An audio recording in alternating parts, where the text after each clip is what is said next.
صباح الخير او مساء الخير، عاملين ايه؟ يلا نصلي على النبي ونشوف النهارده هنعمل الميداليه القمر دي ازاي من الالف للياء.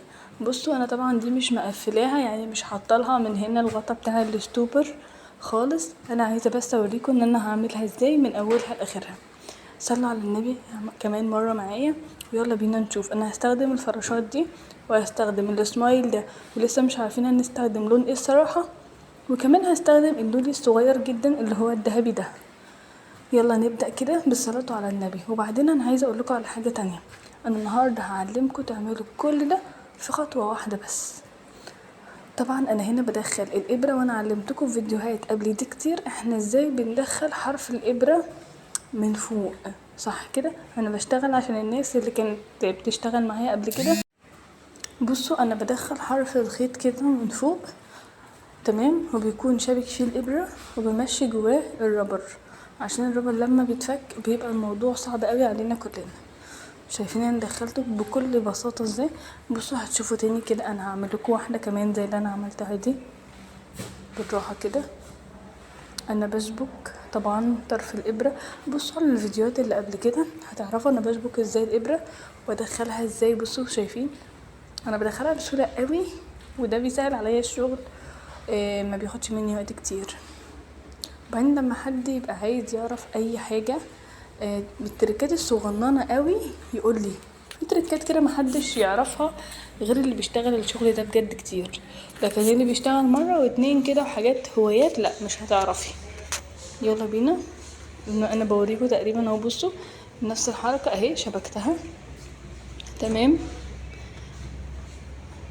اه بس انا هنا يعني بحاول ان انا ادخل اللولي، فقلت بلاش الابره. ادي ابره، ادي لولايه، وهدخل مع اللولي فراشايه تمام. وبعد الفراشة دي انا عايزة كمان واحدة لولي ابيض. يلا ندخلها بالشكل ده. بصوا انا بدخلها ازاي معاكم، انا بشتغل معاكم واحدة واحدة. كل دي خطوة واحدة يا بنات، كل دي خطوة. بصوا انا بدخل في خطوة كده بدل ما افضل بقى اتعب نفسي لا، انا مش بحب ان انا اتعب كتير في الشغل. انا بوريكم تاني مرة والعاشر مرة احنا ازاي بنشبك الابرة. اتعلموها يا بنات، دي جميلة والله. انا عايزه اقولك على حاجه، ابداي مشروعك. انا بدات ب200 جنيه والله العظيم، حرفيا انا بادئه ب200 جنيه. انا بدات واشتغلت بال200 جنيه وجاب معايا على فكره. انت لو نزلتي جبت كميه صغيره مع اول مكان انت تنزلي تبيعي فيه والله العظيم هيسهل عليك كتير. عايزه تعملي بيتزا اعملي، عايزه براحتك. بس انا نزلت بنفسي، نزلت دخلت المحلات. حضرتك انا بشتغل في ده، خليت اسعاري في متناول الجميع بحيث ان الكل كان بيطلب مني، مش ان انا اعمل حاجه غاليه وما تتباعش وتقعد في قلبيزي لا. بصوا انا بقيس ازاي ان هي هيبقى طولها قد ايه. انا بحب قوي ان انا اشوف الحاجه هتبقى عامله ازاي معايا. طولها والكلام ده كله هقوله لكم في اخر الفيديو بتبقى قد ايه بالظبط وقد ايه. احنا من فوق بنسيب 3 سنتي. بصوا بنات انا دخلت رابر مره تانية، اللي مركز مع ايدي انا دخلت الرابر مره كمان وهدخل رابر تاني بالطريقه دي تمام. دخلنا كمان مره رابر. يلا بينا نسحب. سحبنا تمام. بعد ما دخلنا الرابر بتاعنا هنبتدي بقى ندخل الاشكال بتاعتنا. بس انا بحب اشيل الابره وانا بدخل الاشكال بتاعتي اصلا. يلا بينا نكمل الشغل بتاعنا. بص انا هدخل بقى الحاجات بتاعتي كلها، اللولي والحاجات اللي متبقيه دي. يلا بينا. ادي فراشه. انا عارفه ان انا مقربه ايدي قوي بس عشان تشوفوا الموضوع كويس. وهدخل كمان واحده لولي. انا هوريكم الشكل النهائي اصلا انتوا هيعجبكم يعني.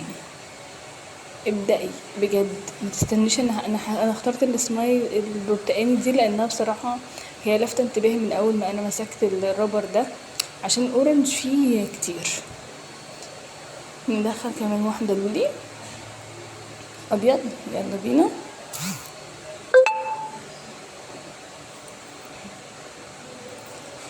دخلنا، شايفيني بشتغل ازاي. كمان فراشة، كمان